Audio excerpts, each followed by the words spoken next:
We challenge you to find a better villa at just rupees 1.29 crores in Kelambakam, Moyamar.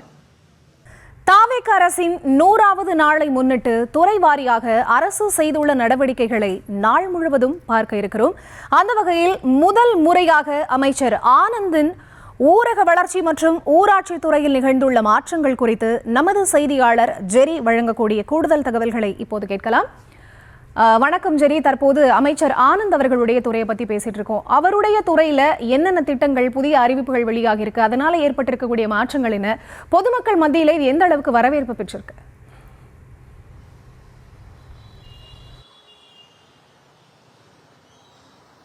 வணக்கம்.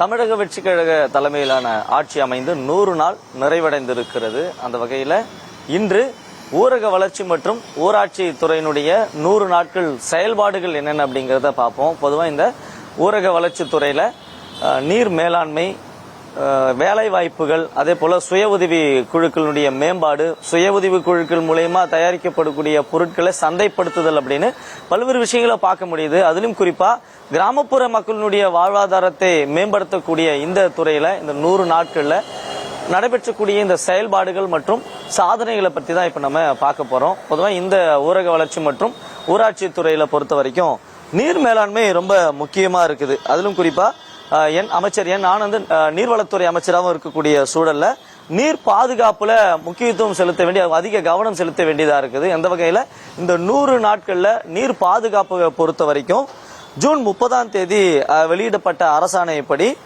நீர்நிலைகளை புனரமைத்து பாதுகாக்கப்பட வேண்டிய நடவடிக்கைகளும் எடுக்கப்பட்டிருக்குது. அதிலும் குறிப்பா பருவமழை குறைவதால விவசாயம் மற்றும் ஊரக வாழ்வாதாரம் பாதிக்கப்பட்டிருக்கக்கூடியதுனால அதனால் ஏற்படக்கூடிய திட்டங்கள், அதிலும் குறிப்பா டெல்டா பகுதியில குறுவை சாகுபடிக்காக சரியான நேரத்துல நீர் திறந்துவிட முடியாத ஒரு சூழல் இருக்குது. அதே நேரத்துல பருவமழையும் குறைஞ்சிருக்கிறதால ஆயிரக்கணக்கான ஏக்கர் நிலத்துல பயிரிடப்பட்ட பயிர்களுக்கும் நாசமடைந்திருக்கக்கூடிய சூழல்ல அதற்கான நீர் பாதுகாப்புக்கு இந்த அரசு பல்வேறு நடவடிக்கைகள் எடுக்கப்பட்டிருக்கிறதாகவும் சொல்லப்படுது.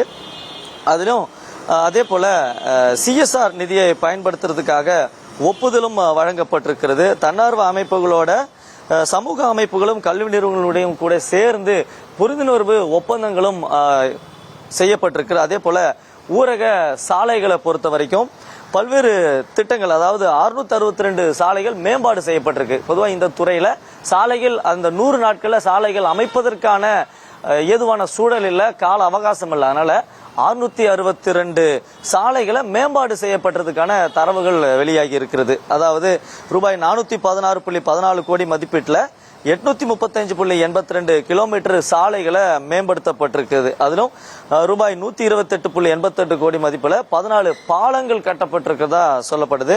பிரதம மந்திரி கிராம சாலை திட்டத்துல 137 கோடி மதிப்பீட்டுல 53 கிலோமீட்டர் நீளத்துல 4 சாலைகளுக்கான தீர்மானமும் நிறைவேற்றப்பட்டிருக்கிறது.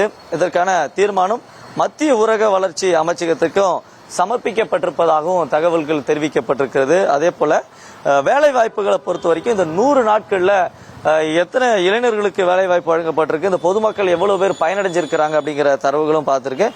பிபிஜி ராம் திட்டத்தின் மூலயமா கிட்டத்தட்ட இந்த 100 நாட்கள்ல 38.58 லட்சம் தொழிலாளர்களுக்கு வேலை வாய்ப்பு கிடைக்கிறதா இந்த துறை சார்பில் தகவல்கள் தெரிவிக்கப்பட்டிருக்கிறது.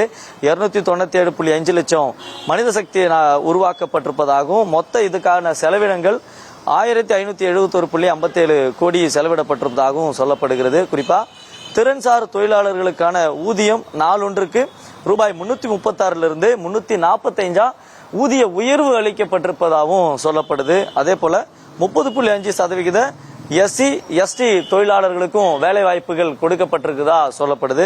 அதே போல குறிப்பா இந்த 100 நாட்கள்ல 38.50 லட்சம் பேர் வேலை வாய்ப்பு கொடுக்கப்பட்டிருக்கிறது. இந்த துறையினுடைய ஒரு முக்கிய சாதனையா பார்க்கப்படுது. அதுவும் 100 நாட்கள்ல இவ்வளவு மக்களுக்கு வேலை வாய்ப்பு வழங்கப்பட்டிருக்கிறது இந்த புள்ளி விவரமும் சொல்லப்படுது. அதே போல மகளிர் சுய உதவி குழுக்கள் மூலமா அவங்களுடைய பொருளாதாரத்தை மேம்படுத்துவதற்காக பல்வேறு நடைமுறைகள் இந்த 100 நாட்கள்ல செயல்படுத்தப்பட்டிருக்கிறது.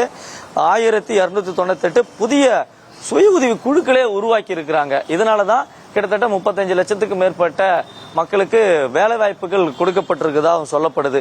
14,099 ஏழைகள் மற்றும் நலிவுற்ற சுய உதவி குழுக்களோடு ஒருங்கிணைந்து இந்த வேலைவாய்ப்புகளும் உருவாக்கப்பட்டிருக்கிறது.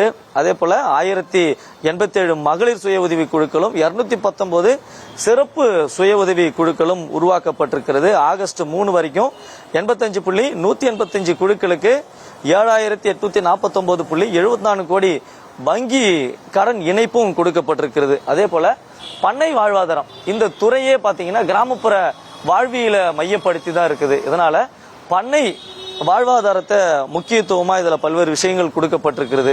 அதுவும் குறிப்பா பால் மாடு வளர்ப்பு, ஆடு மாடு வளர்ப்பு, பட்டுப்பூச்சி வளர்ப்பு, பயிர் சாகுபடி, நாற்றாங்கால் வளர்ப்பு, மருத்துவ பயிர்கள், மீன் வளர்ப்பு அப்படின்னு சொல்லிட்டு பல்வேறு விஷயங்களை இந்த பண்ணை வளர்ப்புக்கு இந்த துறை முக்கியத்துவம் கொடுக்கப்பட்டதா சொல்லப்படுது. அதே போல இயற்கை விவசாயத்திற்கு பல்வேறு விஷயங்கள் மானியங்கள் கொடுக்கப்பட இருப்பதாகவும் கூறப்படுகிறது. இயற்கை விவசாயத்தை மேம்படுத்துவதற்காக நச்சுத்தன்மை கொண்ட மருந்துகளை தவிர்ப்பதற்காகவும் உயிர் இடுபொருட்கள் தயாரிப்பதற்காக பல்வேறு விஷயங்களை முன்னெடுக்க போறதாகவும் சொல்லியிருக்கிறாங்க. அதே போல சுய உதவி குழுக்கள் உருவாக்கியாச்சு. சுய உதவி குழுக்கள் மூலியமா பொருட்களும் தயாரிச்சாச்சு. இப்ப நம்ம அதை சந்தைப்படுத்தணும். இப்போ சந்தைப்படுத்துவதற்கான முன்னெடுப்புகளும் இந்த துறையை எடுத்திருக்கிறதாகவும் சொல்லப்படுது.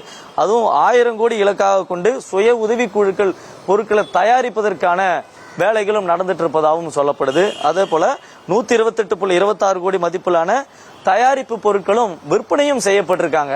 என்ன பண்றாங்க அப்படின்னா சுய உதவி குழுக்கள் உருவாக்குறாங்க. அதுக்கப்புறம் ஒரு இலக்கு நிர்ணயம் பண்றாங்க. 1000 கோடிக்கு பொருட்களை தயாரிச்சு விற்பனை பண்ணணும் அப்படிங்கிற ஒரு இலக்கு நிர்ணயிச்சு அதற்கேற்ப பொருட்களை தயாரிப்பு பணியில் ஈடுபட்டு இருக்காங்க. இந்த 100 நாட்கள்ல 182 கோடி ரூபாய் பொருட்களை தயாரிச்சு அதை விற்பனையும் செய்திருப்பதாகவும் இந்த துறையில புள்ளி விவரங்கள் சொல்லப்படுது. இப்படியாக இந்த நகர்ப்புற வாழ்வாதாரமும் இந்த துறையோட இணைஞ்சி செயல்படுறத பார்க்க முடியுது. 2144 சுய உதவி குழுக்கள் சீரமைக்கப்பட்டிருக்கிறது. 475 குழுக்கள் வங்கிகளோட இணைக்கப்பட்டிருப்பதாகவும் சொல்லப்படுது. அதோட இளைஞர்களுக்கான திறன் பயிற்சி மிக முக்கியமானதா இந்த துறையில பார்க்கப்படுறது. இளைஞர்களுடைய திறன் பயிற்சியும் கூட. ஏன்னா அவ படிச்சு முடிச்ச பல்வேறு இளைஞர்களுக்கு வேலை வாய்ப்பு இருக்கிறது இல்ல. வேலை வாய்ப்புகளுக்கு முன்கட்டமா இந்த திறன் மேம்பாட்டு பயிற்சியும் முக்கியத்துவமா பார்க்கப்படுது. 9200 இளைஞர்களுக்கு பயிற்சி அளிப்பதற்காக இலக்கு நிர்ணயிக்கப்பட்டிருக்கிறது. ஊரக சுய வேலைவாய்ப்பு பயிற்சி நிறுவனங்கள் மூலமா நடப்பாண்டுல 37,000 இளைஞர்களுக்கு பயிற்சி அளிக்கவும் இந்த இலக்கா நிர்ணயிக்கப்பட்டிருக்கிறது. ஒட்டுமொத்தமா பார்க்கும்போது ஊரக வளர்ச்சி மற்றும் ஊராட்சி துறையினுடைய 100 நாட்களுடைய செயல்பாடுகளை பொறுத்த வரைக்கும் வேலை வாய்ப்புகளை முக்கியத்துவம் அளிக்கப்பட்டதா பார்க்கப்படுது. ஏறத்தாழ 35 லட்சத்துக்கு மேற்பட்டவர்களுக்கு வேலை வாய்ப்பு வழங்கப்பட்டிருக்கிறது. இப்படியாக இந்த 100 நாட்கள்ல மட்டும் ஊரக வளர்ச்சி மற்றும் ஊராட்சி துறையினுடைய செயல்பாடுகள் இதுதான் என்கிறத இந்த துறை தரவுகளை வெளியிட்டிருக்கு.